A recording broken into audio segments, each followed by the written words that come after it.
গতকালকে আমার বোনের বাসায় গিয়েছিলাম, আর বোনের বাসায় গিয়ে অনেক খাওয়া দাওয়া করছি। যেমন সকালবেলার নাস্তায় ছিল আপনার নিহারি, স্যুপ, ভাজি, হালুয়া। আর সবাই একসাথে খাওয়ার মজাই আলাদা, আসলে সবাই একসাথে হলে অনেক ভালো লাগে।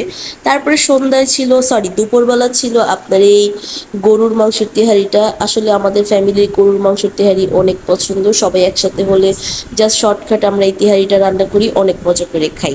তারপরে বিকেলে ছিল আপনার এই চাপ আর লুচি, আর এই লুচি আর চাপের থেকে এই সসটা বেশি মজা ছিল, এই সসে ডিপ করে খেতে অসম্ভব মজা লাগতেছিল। তারপরে সন্ধ্যায় একটু বের হয়েছিলাম বাচ্চাদের সাথে, তারপরে সেখানে খেয়েছিলাম মুড়ি মাখা আর এই ভেলপুরিটা। আর এই ভেলপুরিটা কিন্তু অনেক পরিমাণে ঝাল ছিল আর খেতেও মজা ছিল।